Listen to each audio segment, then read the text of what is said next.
Hi, William Hutchinson here from William Hutchinson and Sons Logging out of Grande, Prairie, Alberta.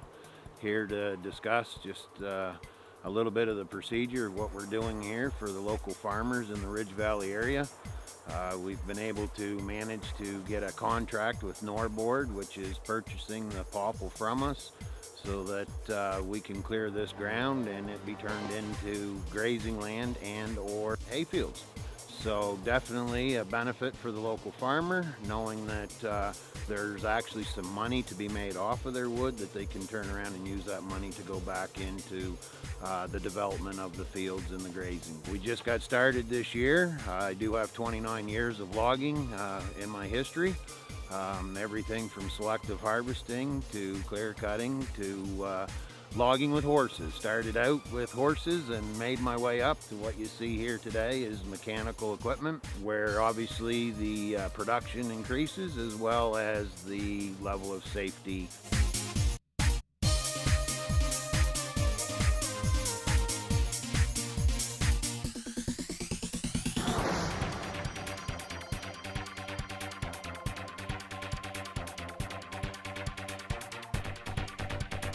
In my crew, I get to do the block layout with my oldest son, Skyler. He and we GPS the blocks and do all the ribboning. And then we move from that right into any road layout or how we'd like to position the roads and landings in the block for the trucking that will come behind us. After that, I jump into the buncher that does all the cutting.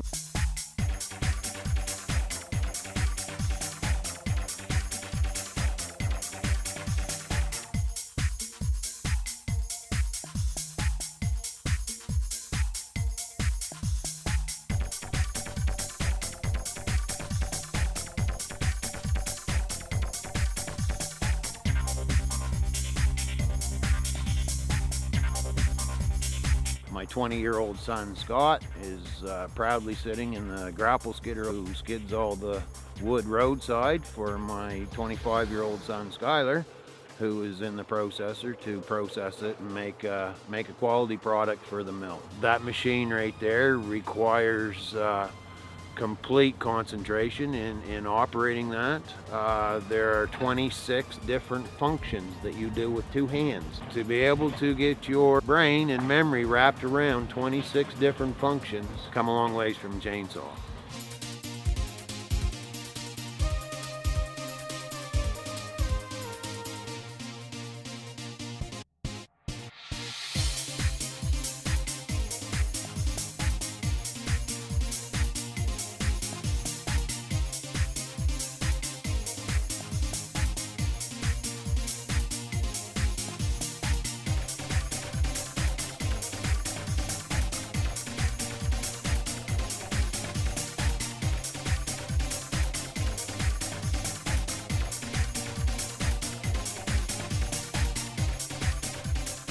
Right now, in wood this size, he would be averaging between 300 and 400 meters a shift, which would be equivalent to about 8 loads of wood. What we have is called a log loader that I have a hired company out of Grande Prairie, very reputable company that's in here working every night to make this happen and get the wood to the mill for me before the road vans go on, which puts you definitely high in the air so that you can see on top of the loads. And in front of that right now is a deck of cut to length popple that's destined for the mill. So here you can see we have two different species of popple on this block. We have your regular green popple, and then we have what's called balsam popple. The balsam containing much more a water percentage, so a lot heavier wood. The mill requires that we keep it separate so that it doesn't affect their production at the mill.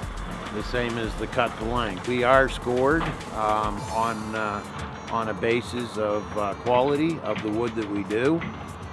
For instance, if we were to send a piece of wood into the mill that happened to be 17 feet long instead of 16.4, it would literally shut the mill down, bind the feed table, and would cost tens and tens of thousands of dollars in lost revenue to the mill. because of poor quality at our end.